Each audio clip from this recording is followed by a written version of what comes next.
نبی پاک صلی اللہ تعالیٰ علیہ وسلم کو کہاں دفن کیا جائے؟ بعض صحابہ کہتے تھے مکہ میں لے جائیں، ان کا آبائی وطن ہے. بعض کہتے 30,000 کے قریب انبیاء اکرام بیت المقدس کے آس پاس دفن ہیں، حضور صلی اللہ تعالیٰ علیہ وسلم کے بھائی ہیں سارے انبیاء، وہاں لے جا کر کے دفن کریں. اور بعض صحابہ کہتے نہیں، ہم مدینے سے باہر نہ لے جائیں. یہ اختلاف تھا. 3 جماعتیں تھیں. پھر سیدنا ابو بکر صدیق رضی اللہ تعالیٰ عنہ سے یہ حدیث آپ نے سنائی کہ میرے آقا صلی اللہ تعالیٰ علیہ وسلم نے اپنی زندگی میں فرمایا تھا اللہ کے ہر نبی کو وہیں دفن کیا جاتا ہے جس جگہ ان کی روح قبض کی جاتی ہے. مسئلہ حل ہو گیا. ہاں، فرمایا کہ حضور صلی اللہ تعالیٰ علیہ وسلم کی روح پاک یہاں قبض کی گئی حضرت عائشہ کے مکان میں، تو اب یہیں دفن ہوں گے. اس بات کا بھی خلاصہ ہوا. اب ان کے بعد حضور اکرم صلی اللہ تعالیٰ علیہ وسلم کی تدفین کے بعد نماز جنازہ کے بارے میں بہت سارے لوگ پوچھتے ہیں حضور کی جنازے کی نماز کیسے ہوئی. وہ ایک ساتھ جمع غفیر کے نماز ادا نہیں کی گئی تھی، بلکہ حضور صلی اللہ تعالیٰ علیہ وسلم کے جسم پاک کو حجرے میں ہی رکھا گیا تھا، اور صحابہ کی ایک ایک جماعت آتی تھی، نماز پڑھتی تھی اور چلے جاتے تھے. بلکہ یہ اس نماز جنازہ کے بارے میں بھی صحابہ میں باتیں ہوئی کہ کون پڑھے گا، کون پڑھائے گا، کس طرح سے. اب اس میں پھر حضور کی ہی ایک روایت حدیث صحابہ نے سنائی کہ اللہ کے نبی نے فرمایا کہ تم سب کے سب میرے حجرے سے باہر چلے جانا.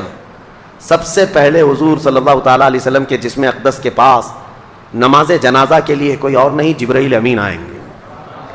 سید الملائکہ حاضر ہوئے فرشتوں کی جماعت کے ساتھ. پھر ان کے بعد حضرت میکائیل علیہ السلام، پھر حضرت اسرافیل علیہ السلام، پھر حضرت اسرائیل علیہ السلام، انہوں نے نمازیں ادا کی فرشتوں کی جماعتوں کے ساتھ. اور ان کے جانے کے بعد پھر حضرت ابو بکر صدیق اندر آئے صحابہ کی جماعت کے ساتھ. پھر ایک کے بعد دیگر صحابہ داخل ہوئے اور سبوں نے اپنی اپنی نمازیں ادا کیں. اب یہاں ایک مسئلہ بتاؤں. نماز جنازہ جو ہوتی ہے وہ میت کی بخشش اور اس کی مغفرت کی دعا کے لیے ہوتی ہے.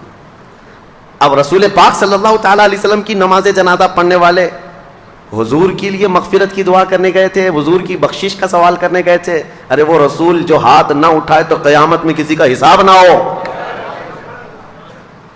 نماز جنازہ 2 طریقے کی ہے، اسی لیے فرمایا گیا نماز جنازہ میں حاضر ہو جاؤ. تمہاری کثرت جو ہوگی، تمہاری جماعت ہوگی، تم اس کی مغفرت کی دعا کرو گے، اللہ میت کو معاف کر دے گا. ایک روایت. اور فرمایا اگر کوئی بہت نیک انسان کا انتقال ہوا تب بھی جنازہ پڑھو، اس لیے کہ جتنے شریک ہوں گے ان کے گناہ معاف ہو جائیں گے.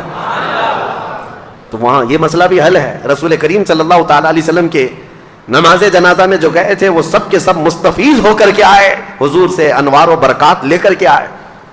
دفن کی بعد بدھ کے دن حضور صلی اللہ تعالیٰ علیہ وسلم کی تدفین ہوئی.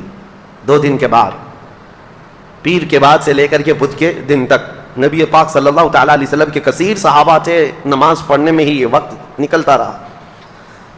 اور تدفین کے بعد اب جو معاملہ سب سے پہلے درپیش ہے مسلمانوں کی امامت کا، مسلمانوں کی عمارت کا. حضور کے جاتے ہی اختلافات اس قدر ہو گئے تھے باہر صحابہ میں نے، دیگر لوگوں میں جو نفس پرست لوگ تھے. کچھ تو نبوت کا جھوٹا دعویٰ بھی کر بیٹھے ہیں. حضور کے جاتے ہی اسود عنسی نام کا ایک شخص کھڑا ہوا، مسیلمہ کذاب ایک شخص کھڑا ہوا، اور لوگوں میں کثرت سے وہ اپنا انفلوئنس بڑھاتے ہوئے، اثر و رسوخ بڑھاتے ہوئے لوگوں کو اپنی طرف مائل کیا. میں اور سچا رسول ہوں، میں اور سچا نبی ہوں، ایسا سہولت دینے لگا. جو سہولت کے پیچھے بھاگتے ہیں وہ ایسے نبیوں کے پیچھے بھاگتے ہیں. شریعت حضور صلی اللہ تعالیٰ علیہ وسلم کی، اسی لیے مسلمانوں ہمیشہ یاد رکھو کہ اگر تم تن آسانی چاہو گے تو شیطان کسی بھی گڑھے میں لے جا کے تمہیں گرا دے گا. تم ہمیشہ یہ یاد رکھو میری طبیعت چاہے یا نہ چاہے جو میرے مصطفیٰ کی شریعت ہے وہی حق ہے. لوگ آتے ہیں بیوی کو 3 طلاق دے دیا، ہم نے بتا دیا ہے کہ ہو گئی ہے، پھر وہ ایسا کوئی مولوی ڈھونڈتے ہیں جو اس سے کہے کہ نہیں ہوئی ابھی رہ سکتا ہے. وہ ڈھونڈتے رہتے ہیں کہیں نہ کہیں سے، سہولت چاہتے ہیں. جبکہ صحیح احادیث اور صحیح قرآن کی آیات سے جو مسئلہ مل گیا تو اس کے بعد اپنی خواہشات کو ختم کر دو. یہی شریعت ہے. اور لوگوں کو آسانی چاہیے. روزے میں بھی کوئی 1 گھنٹہ پہلے افطار کرنے کی پرمیشن دینے لگ جائے تو اس کے بھی بہت سارے مرید بن جائیں گے کہ ہمارے یہاں کنسیشن ہے. بہت سارے ایسی جگہوں پر بنتے فرقے اسی لیے بن گئے شیطان کے، وہ آلہ کار بن جاتے ہیں، شیطان ان کو لے جاتا ہے. وہ جھوٹے نبی جو پیدا ہوئے تھے حضور کی وفات کے فوراً بعد، وہ ایسی ہی سہولتیں بانٹ رہے تھے. کہ ہمارے ہاں ایسا ہے, ہمارے ہاں اتنی نمازیں نہیں, ہمارے ہاں اتنی زکات بھی نہیں دینی, آؤ پیچھے چلو, جہاں جنگ میں غنیمت کا مال آئے گا وہ سب بانٹیں گے ہم. وہ الیکشن کی طرح ایک پارٹی اتنا اعلان کرے, دوسری پارٹی اس سے زیادہ اعلان کرے, ایک کہے بجلی فری تو دوسرے کہے عورتوں کو ٹکٹ فری ہے. یہ لوگوں کو بہلانے اور پھسلانے کے جو ترغیبی انعامات ہوتے ہیں. میرے عزیزو, ایک بات یاد رکھنا, شریعت مصطفیٰ صلی اللہ تعالیٰ علیہ وسلم میں اگر کوئی اس طرح کی چیزیں لائے تو اس کو نکال کر پھینک دینا, اگر کانٹوں پر بھی چلنا پڑے تو مجھے وہی راستہ پسند ہے جو میرے مصطفیٰ کریم کا ہے, وہی راستہ ہے. اب حضور اکرم صلی اللہ تعالیٰ علیہ وسلم کی تدفین کے بعد جو سب سے اہم معاملہ تھا وہ امامت کا تھا, خلافت کا تھا. اب کون امیر ہوگا, کون امام ہوگا مسلمانوں کا, یہ ایک ایسی سچویشن تھی صحابہ کے لیے کہ اگر یہ فوری طور پر حل نہیں ہوتا تو دشمنان اسلام ان کی جماعتوں کو ٹکڑے کر دیتے. صحابہ اکرام کے دشمن کم نہیں تھے, یہ لڑ رہے تھے, مسلسل لڑ رہے تھے. کتنے بازنطینی حکومتیں, ایرانی حکومتیں, رومی حکومتیں, سب ان کی دشمن بنی بیٹھی ہوئی تھیں. ساسانی حکومتیں, بہت ساری حکومتیں ان کی دشمن بنی بیٹھی ہوئی ہیں. اگر ایسے میں ان کا کوئی امیر نہیں ہوتا, اگر کوئی ان کا خلیفہ نہیں, اگر امام نہیں ہوتا, تو پھر دوسری حکومتوں کو مدینے پر چڑھائی کرنے میں ذرا برابر وقت نہیں لگتا. اور پھر پلس ہوا کیا ہے, کچھ تو لوگ مرتد ہو رہے تھے. مرتد کہتے ہیں اسلام کو چھوڑ کر پھر جانا. کچھ لوگ زکوٰۃ کے منکر بن گئے, کہا ہم زکوٰۃ نہیں دیں گے, اور رسول اللہ کے زمانے میں دیتے تھے, اب نہیں دیں گے, وہ پھر گئے, مرتد ہو گئے. اور کچھ اسود انسی, طلحہ بن خالد خویلد, اور اس کے علاوہ مسیلمہ کذاب جیسے جھوٹے نبی. ارے جھوٹے نبیوں کی ایسی تعداد بڑھتی جا رہی تھی کہ ایک عورت بھی نکل آئی اس میں کہ میں بھی نبی ہوں, اور نبوت کا دعویٰ کرتے کرتے وہ جا کر مسیلمہ کذاب, وہ بھی نبوت کا دعویٰ کیا تھا, اس سے جا کے شادی بھی کر لی. ایک ہی گھر میں دو جھوٹے, شوہر بھی اور بیوی بھی. اور یہ کذاب دجال, جو بھی حضور کے بعد نبوت کا دعویٰ کرتا ہے اس کو دجال کہا گیا ہے. سب سے بڑا جھوٹا دنیا کا, سب سے بڑا جھوٹا, اس کو دجال کہتے ہیں. یہ حالات جب پیش آئے, اب خلافت کے لیے حضور نے کسی کو جانشین مقرر نہیں کیا. صحابہ کے لیے کتنا بڑا امتحان تھا یہ. تو جو انصار صحابہ تھے مدینے کے, انصار صحابہ میں میٹنگ شروع ہو گئی. مدینے والے تھے صحابہ, اور یقیناً وہ بہت ہی ایثار و قربانی والے صحابہ ہیں. حضور صلی اللہ تعالیٰ علیہ وسلم پر انہوں نے اپنی جانیں نچھاور کی ہیں, اپنی اولاد وار دی ہیں, کچھ نہیں رکھا تھا. وہ انصار صحابہ کی بعض آپس میں میٹنگ چل رہی تھی. وہ آپس میں سعد ابن عبادہ رضی اللہ تعالیٰ یا پھر دیگر صحابہ اکرام کو آگے بڑھا کر وہ یہ کہہ رہے تھے کہ اب ہم آپ کو امیر مقرر کرتے ہیں, کیونکہ رسول اللہ صلی اللہ علیہ وسلم سے ہمارے جو تعلقات ہیں, انصار کے لیے جو حضور نے دعائیں کی ہیں وہ بہت زیادہ ہیں, تو خلافت کا حق یا امیر بننے کا حق انصار کو ہے. تو انصار صحابہ کی یہ میٹنگ جو چل رہی تھی, ایک وہاں مدینہ طیبہ کا ایک مشہور علاقہ تھا, تو وہاں پر اس کٹے پر یا اس ٹیلے پر سب جمع ہوئے تھے. ادھر حضرت ابو بکر صدیق رضی اللہ تعالیٰ عنہ, حضرت عمر فاروق رضی اللہ تعالیٰ عنہ, حضرت ابو عبیدہ بن جراح, یہ بڑے صحابہ ہیں. یہ آپس میں بات کر بغاوت ہو جائے گی. مکہ والے اور قریش والے اس بات کو تسلیم نہیں کر پائیں گے. اس لیے رسول کریم صلی اللہ تعالیٰ علیہ وسلم جس خاندان سے تھے اسی خاندان کا کوئی امیر ہونا چاہیے. مسئلہ حل ہو گیا. حضور صلی اللہ تعالیٰ علیہ وسلم جس خاندان سے, قریش سے, کہا کہ قریش سے ہی ہم اپنا امیر مقرر کرتے ہیں. اس کے لیے حضرت ابو بکر نے حضرت عمر کا ہاتھ پکڑا اور ایک ہاتھ حضرت ابو عبیدہ کا پکڑا. یہ دونوں قریش خاندان سے ہیں. دونوں کو کھڑا کر دیا اور کہا, اے گروہ انصار, کیا میری اس بات کو تم تسلیم کرتے ہو, منظور کرتے ہو, قبول کرتے ہو؟ سارے انصار نے کہا آپ جو کہہ رہے ہیں حق ہے, قریش سے ہونا چاہیے. پھر کہا اگر قریش سے ہونا چاہیے تو سنو, میرے نزدیک قریش میں افضل ترین لوگ یہ ہیں, ایک ہاتھ میں میرے عمر ہے, ایک ہاتھ میں ابو عبیدہ ہے. سارے مسلمان ان دونوں میں سے کسی ایک کو اپنا امیر مقرر کر لیں. یہ حضرت ابو بکر صدیق نے فرمایا ہے. زبردستی خلافت حاصل کر لی؟ نہیں. خلافت کیسے آئی وہ میں آپ کو تاریخ بتا رہا ہوں. ثقیفہ بنی ساعدہ, وہ چوٹی پر ٹیلے پر حضرت ابو بکر نے حضرت عمر کا ہاتھ پکڑا, حضرت ابو عبیدہ کا ہاتھ پکڑا اور کہا کہ یہ دونوں افضل ترین لوگ ہیں قریش میں بھی اور تم میں بھی, ان میں سے کسی ایک کو چن لو. انصار صحابہ سب دیکھ رہے تھے. جیسے حضرت ابو بکر نے یہ اعلان کیا اور بیٹھے ہیں, حضرت عمر کھڑے ہو گئے اور حضرت ابو عبیدہ بھی کھڑے ہو گئے. جن دونوں کا اعلان حضرت ابو بکر نے کیا تھا, نامزد کیا تھا, یہ دو امیدوار ہیں, ان کو کھڑا کیا گیا چن لو مسلمانوں. تو یہ دونوں پہلے کھڑے ہوئے اور سارے گروہ انصار اور مہاجرین جتنے تھے مدینے میں سب کو مخاطب کر کے حضرت عمر کہتے ہیں اے رسول اللہ کے تمام اصحاب سنو, حضرت ابو بکر نے میرے نام کا تمہارے سامنے اعلان کیا, تمہارے چننے کے لیے تم سب گواہ ہو جاؤ. اللہ کو گواہ مانتے ہوئے میں ابو بکر کے ہاتھ پر بیعت کرتا ہوں. میں نے ان سے افضل رسول اللہ کی زندگی میں کسی کو نہیں دیکھا.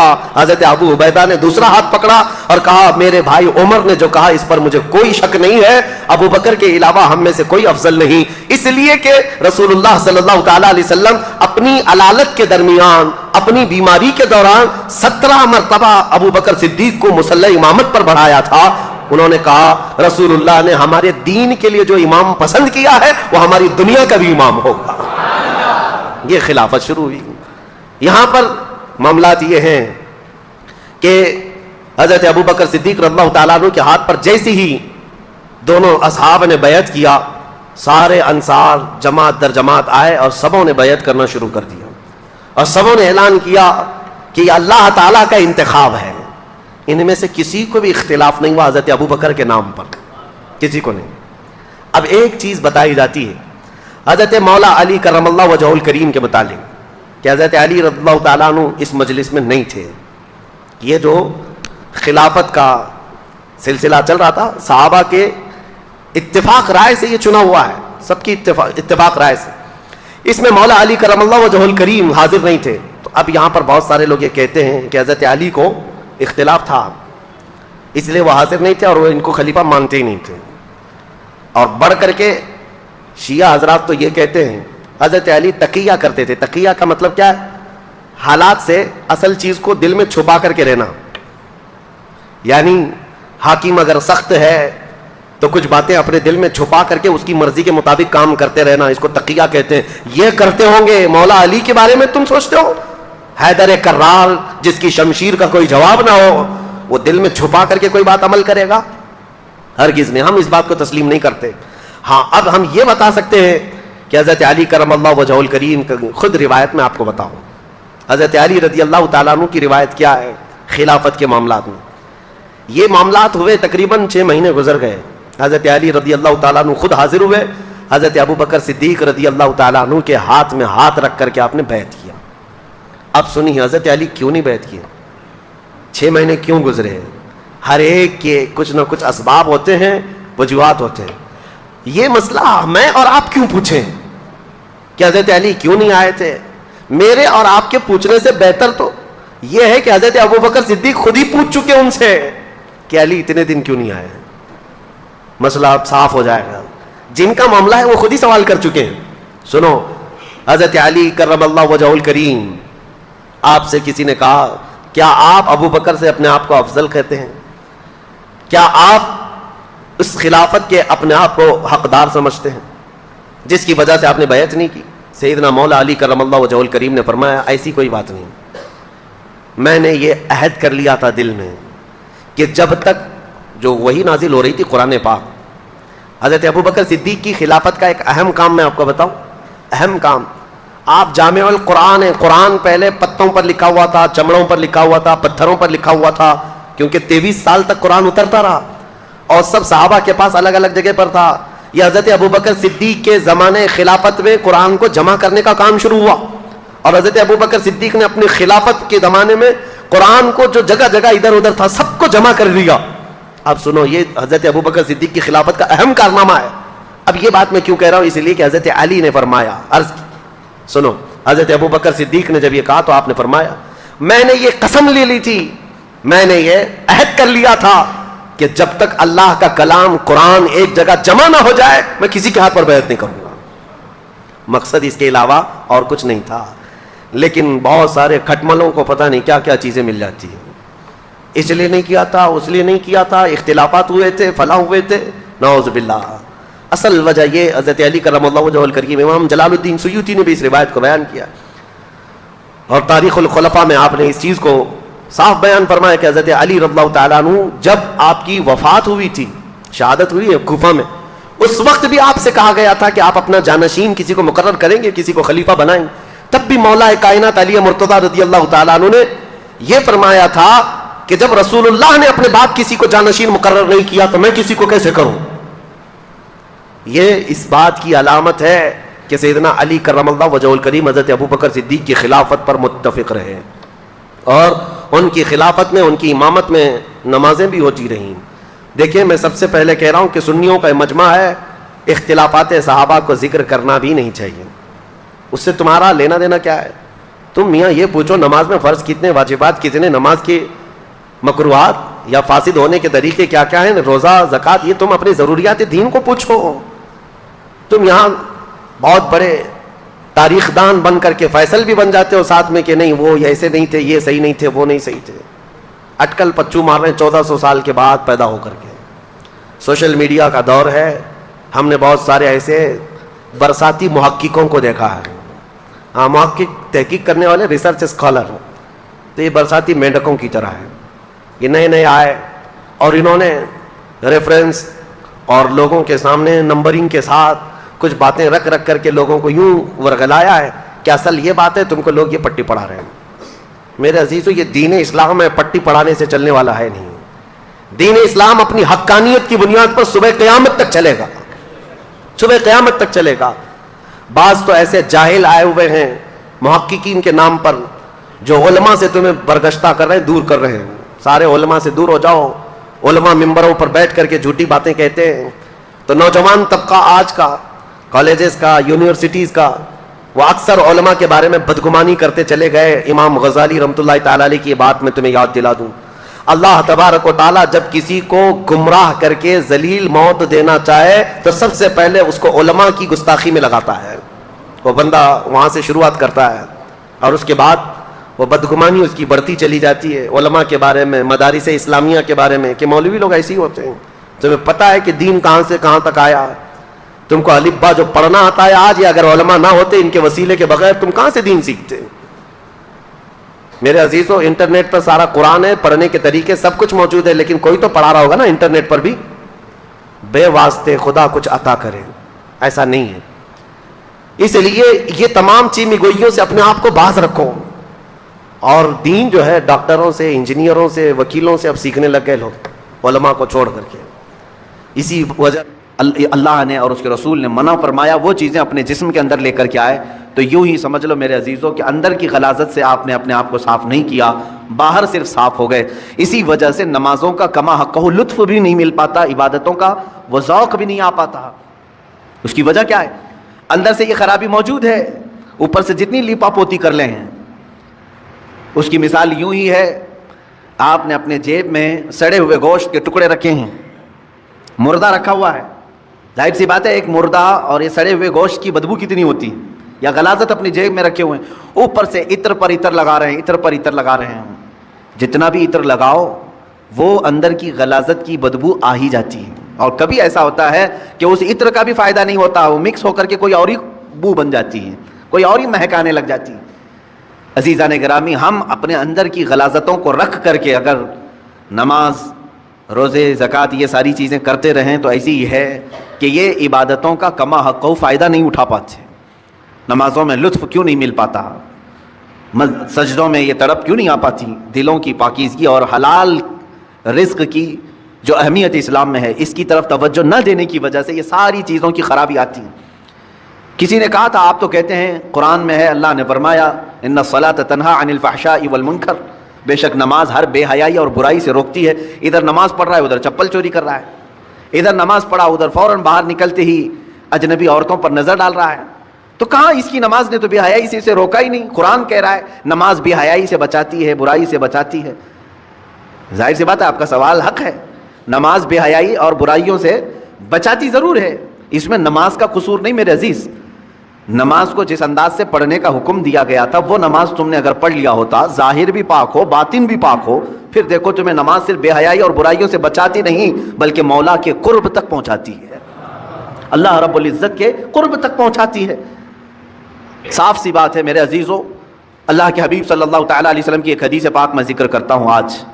حضور اکرم صلی اللہ تعالیٰ علیہ وسلم ارشاد فرماتے ہیں، اے میرے صحابہ، ان قریب تم دیکھو گے میری امت پر ایک ایسا زمانہ آئے گا کہ لوگ حلال و حرام کی تمیز بھول جائیں گے، جو ہاتھ میں آیا وہ کھا لیں گے، اور یہ وہ زمانہ ہوگا، یہ وہ زمانہ ہوگا کہ صبح مومن ہوں گے، شام میں کافر ہو جائیں گے، رات کو مومن سوئیں گے، صبح کافر اٹھیں گے، یصبح مؤمنا ویمسی کافرا۔ یہ وہ زمانہ آ گیا ہے میرے عزیزو، امت کا اکثر حصہ آج حلال و حرام کی تمیز بھول چکا ہے۔ ایک بات میں آپ کو بتاؤں، اللہ تعالیٰ نے قرآن پاک میں جو ہمارے لیے احکام بیان کیے کہ کون سی چیز تمہارے لیے سوٹیبل ہے، مجھے یہ بتاؤ کہ وہ ہمارا خالق ہے یا نہیں؟ اسی نے پیدا کیا ہے ہمیں، اور وہی بہتر جانتا ہے کہ ہمارے جسم کے لیے کون سی غذا سوٹیبل ہے۔ جس نے بنایا وہی بہتر جانتا ہے نا۔ جب اس نے قرآن پاک میں ہمارے لیے فرما دیا کہ تمہارے لیے حلال سوٹیبل ہے، صرف پاکیزہ غذائیں، اور اس نے تو تمہارے لیے اتنا اہتمام فرمایا، تفسیر میں نے پڑھا اللہ رب العزت نے اس اشرف المخلوقات کو اتنی عزت دی ہے کہ زندگی میں اگر سب سے زیادہ ضرورت کسی چیز کی ہوتی ہے تو کھانے پینے کی ہوتی ہے۔ بغیر کھائے پیے کون زندہ رہتا ہے؟ آپ بغیر کپڑوں کے رہ لیں گے، بغیر مکان کے رہ لیں گے، بغیر پیسوں کے رہ لیں گے، لیکن بغیر کھانے پینے کے بہت کم دن تک آپ رہیں گے۔ یہ سب سے زیادہ ضروری چیز ہے آپ کے لیے، کھانا پینا، ہوا پانی۔ لیکن پورے جانوروں کو دیکھو، ان کا رزق ان کے سامنے پڑا رہتا ہے، سر جھکا کر کھاتے ہیں کہ نہیں کھاتے؟ بکری اپنا چارہ زمین پر چاٹ کر کے کھاتی ہے، بیل، بھینس، کتا، بلی، جس کو بھی آپ کھانا ڈالیں، پانی ڈالیں، دودھ ڈالیں، جو کچھ بھی ان کی غذائیں ڈالیں، وہ اپنا سر زمین پر رکھ کر کے اپنی زبان کو کھانے سے لگا کر کے کھاتی ہیں، سر نیچے کر کے کھاتی ہیں۔ اشرف المخلوقات کو اللہ تعالیٰ نے یہ عزت بخشی ہے کہ تمہارا سر رزق کے سامنے بھی جھکنے نہ پائے۔ یہ صرف اللہ نے اپنے لیے بنایا ہے، وہاں پر بھی جھکنے نہ پائے۔ تم ہاتھوں سے اٹھاؤ اور اپنے منہ تک لے جاؤ۔ کچھ جانور ہو سکتا ہے اس طرح کے کھانے میں ہوں، لیکن تفسیر میں فرمایا کہ اشرف المخلوقات کی یہ عزت ہے کہ اللہ نے تمہارے سر کو رزق کے سامنے بھی جھکنے نہیں دیا۔ میرے عزیزو، جس کو اللہ تعالیٰ نے اتنا پاکیزہ بنایا ہے کہ اس صورت کو اللہ قرآن میں فرماتا ہے کہ ہم نے سب سے بہترین صورت اگر اپنی مخلوق میں کسی کو دی ہے تو وہ انسانوں کو دی، انسانوں کو سب سے بہترین صورت دی ہے۔ اس کی لاکھوں کی مخلوق ہیں، جانور ہوں، پرند ہوں، جنات ہوں، ملائکہ ہوں، سب مخلوقات ہیں۔ ان مخلوقات میں سب سے اچھی صورت کس کو ملی ہے؟ انسان کو ملی۔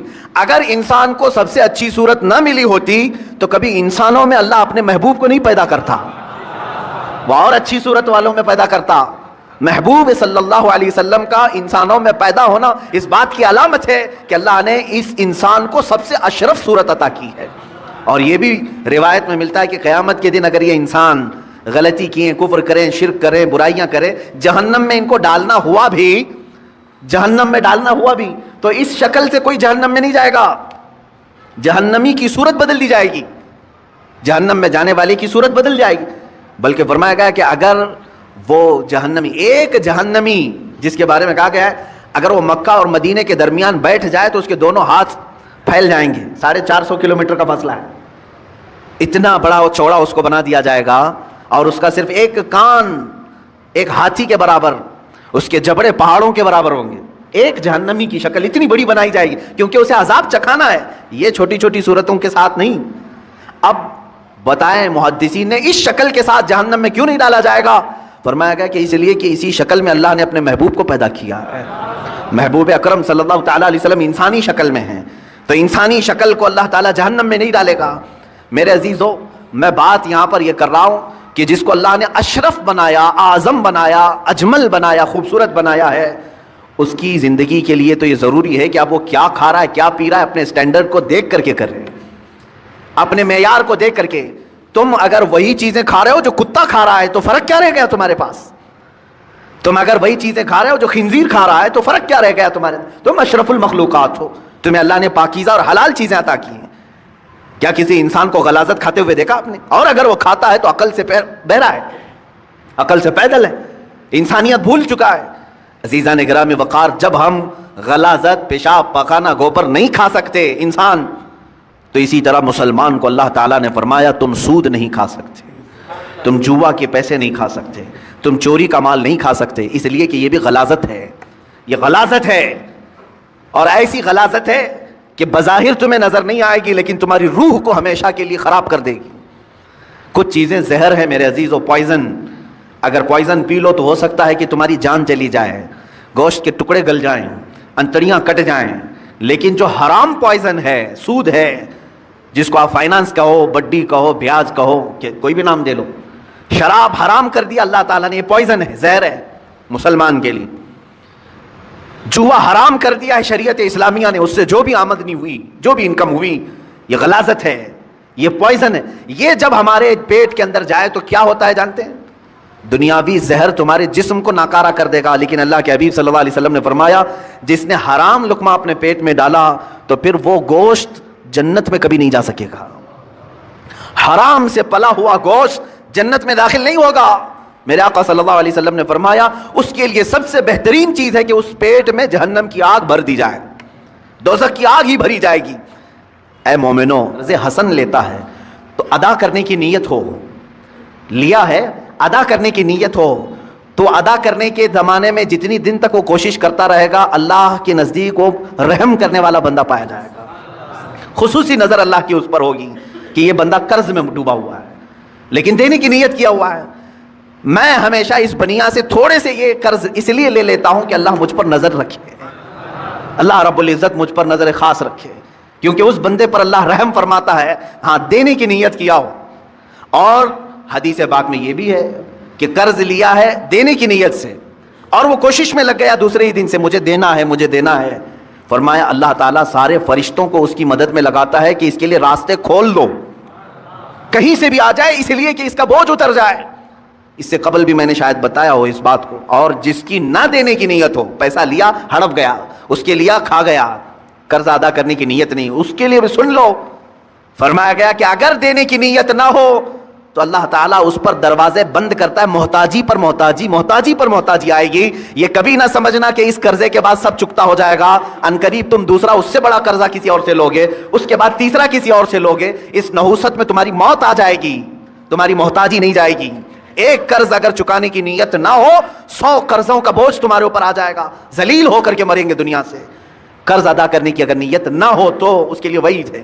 بہرحال میرے عزیزو، میں رزق حلال کی بات کر رہا ہوں. مسلمان اگر حرام کی طرف جاتا ہے تو یہ اسے زیب نہیں دیتا. جو اللہ اور اس کے رسول صلی اللہ تعالیٰ علیہ وسلم کو دل و جان سے مانتا ہو، اللہ کی بارگاہ میں سجدہ ریز ہوتا ہو اور اللہ کی حمد و ثنا بیان کرتا ہو اپنی زبان سے، اس زبان کو ہرگز یہ زیب نہیں دیتا کہ وہ اپنی زبان سے حرام لقمے اپنے پیٹ میں اتارے، حرام لقمے پیٹ میں اتارے. حضرت عبداللہ بن مبارک رحمۃ اللہ تعالیٰ علیہ فرماتے ہیں کہ نہیں، ان کا ایک واقعہ یوں بیان کیا گیا، جب آپ کا انتقال ہو گیا تو کسی نے آپ کو خواب میں دیکھا، پوچھا اے ابن مبارک اللہ تعالیٰ نے آپ کے ساتھ کیا معاملہ فرمایا؟ فرماتے میں تو بخشا گیا ہوں، لیکن میرے گھر کے سامنے ایک لوہار رہتا تھا، لوہے کا کام کرنے والا، اللہ نے میرے سے زیادہ اسے بلند مرتبہ عطا کیا ہے، مقام اس کا بلند ہو گیا ہے. تو لوگ جنہوں نے خواب میں دیکھا علماء سے کہا کہ ایسے ایسے ہم نے خواب دیکھا، کہا کہ وہ لوہار ہے کہ حقیقت میں؟ کہا ہاں ہے. جا کر کے پوچھا گیا، اس کا بھی انتقال ہو چکا تھا، اس کی بیوی سے پوچھا گیا تیرا شوہر ایسا کیا کرتا تھا؟ کہا اس نے کہ وہ روزانہ اپنے ہاتھوں کی کمائی کھاتا تھا، ہاتھوں سے لوہے کا کام کرتا تھا، خود کی محنت کی کھاتا تھا. اب اگر آپ پوچھ رہے ہیں بہت ساری نیکیاں کیا ہیں تو مجھے تو ایسی کچھ نظر نہیں آئی. 2 چیزیں تھی اس کی، 2 چیزیں تھی. کہا کیا؟ ایک تو یہ کہ رات کو تھک کر کے آتا تھا، جب ہم سونے کے لیے تیار ہوتے اپنے گھر میں تو سامنے عبداللہ ابن مبارک کا گھر تھا اور وہ تہجد کے لیے کھڑے ہوتے تھے رات کو. میرا شوہر ہر دن یہ اٹھا کر ہاتھ یہ کہتا ہے اللہ کاش مجھے اتنی محنت نہ کر کے رزق زیادہ آ گیا ہوتا تو میں بھی رات بھر تیری عبادت کے لیے کھڑا ہوتا تھا. روزانہ یہی کہتا تھا میرے پاس بھی رزق کی وسعت آ جائے تو میں بھی رات بھر کھڑا ہو جاتا.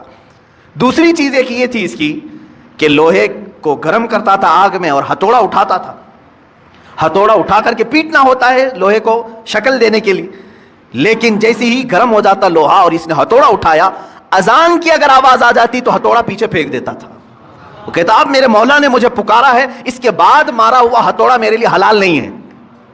رب تعالیٰ کی پکار کے بعد اگر میں نے ہتھوڑا مارا اور پھر اس سے شکل بنی اور پھر وہ بازار میں بکا، پھر اس کی آمدنی آئی، وہ لوہار کہتا یہ میرے لیے حلال نہیں ہے، میں رب کو چھوڑ کر کے کوئی کمائی نہیں چاہتا. میری نظر میں یہی 2 چیزیں علماء نے فرمائی، انہی 2 چیزوں کی بنیاد پر اس لوہار کو عبداللہ ابن مبارک سے بھی بلند مقام دیا گیا ہے. حلال کھاتا تھا، حلال کی فکر کرتا تھا. عزیزان گرامی وقار، رزق حلال کے دروازے آج بھی کشادہ ہیں، بہت ہیں، لیکن آج معاشرے کو میں دیکھ رہا ہوں کہ جن کی آج سب سے زیادہ ایکٹیویٹی بڑی ہوئی ہیں مسلمانوں کی. آپ کو معلوم ہے سب سے زیادہ لوٹے کون جاتے ہیں؟ مسلمان لوٹے جاتے ہیں. دنیا کو یہ معلوم ہے کہ یہ ایسے ہیں جو محنت کم کرنا چاہتے ہیں اور کمانا زیادہ چاہتے ہیں. ان سے کام کاج زیادہ نہیں ہوتا مسلمانوں سے, تو ان کو راتوں رات بادشاہ بننے کی فکر ہوتی ہے. آپ دیکھ لینا جا کر کے, تجزیہ کر لو, لاٹری لگانے میں سب سے زیادہ وہ مسلمان آگے ہوں گے. ان کو ایسا لگتا ہے کہ راتوں رات میں کروڑ پتی بن جاؤں گا. چیٹ فنڈ کمپنیاں جتنی آتی ہیں اس میں مال مسلمانوں کا لگتا ہے. یہ چیٹ فنڈ کمپنیاں آتی ہیں جو لاکھ کو 2 لاکھ بناتی ہیں سال بھر کے بعد, اور دیتی بھی ہیں شروع میں, اور اس کے بعد چند سالوں کے بعد پورا کا پورا مال لے کر کے فرار ہو جاتی ہیں. حیدرآباد میں ہوا, بنگلور میں ہوا, ممبئی میں, یہ کنٹینیو چلتے رہتے ہیں. میں آپ کو بتاؤں, چیٹ فنڈ کمپنیاں نئی نئی آتی رہیں گی, ان کو پوری ٹریننگ دی جاتی ہے چلانے کی, نئی نئی اسکیمیں لانے کی. اور جو ڈسے ہوئے ہیں مسلمان, اب بھی اگر نئی کمپنی آئے تو پھر جا کے بھریں گے, پھر بھریں گے. کیوں؟ حلال کھانے کی جب فکر نہ ہو, محنت کرنے کی جب عادت نہ ہو, تو شیطان اسی طرح سے ان کے ذہن کو ورغلاتا ہے اور راتوں رات اپنے پورے پیسے لگا کر کے ڈبل چاہتے ہیں. یہی تو سود ہے, یہی تو بیاج ہے جو حرام کھانے کی فکر ہے. اور آج کرکٹ کی دنیا میں جو پیسے لگائے جا رہے ہیں, اور جان بوجھ کر کے اس زمانے میں مسلمانوں کو, نوجوانوں کو اس میں مبتلا کیا گیا ہے کہ تمہارا مال ختم ہو جائے.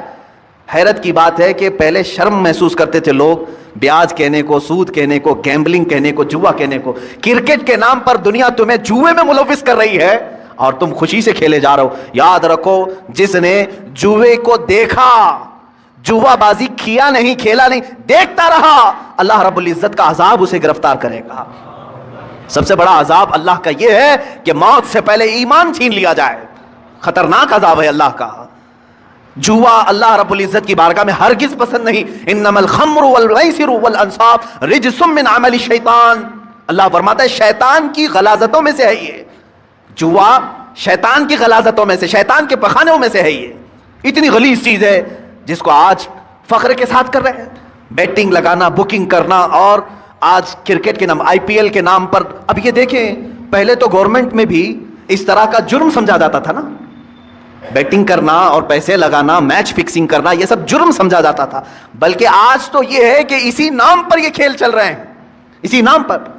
مجھے ہمارے ایک بچے نے کہا کہ اب تو ایپ بنا دیا گیا ہے, ایپلیکیشن, کہ کہیں ادھر ادھر ایجنٹوں کو پیسے دینے کی ضرورت نہیں, ایپلیکیشن بن کر کے آیا ہے, اسی میں آپ پیسے ڈال دو اور میچ میں جتنے پیسے لگانا ہے لگاؤ. شروع میں جو لگاتا ہے اسے لگ کر کے بھی آ جاتے ہیں اور یہ خوش ہو جاتا ہے نوجوان, میں نے 500 لگایا تھا, 1000 آ گئے میرے پاس. اللہ کی پناہ میرے عزیزو, تمہارا ایمان غارت ہو جائے گا, ختم ہو جائے گا.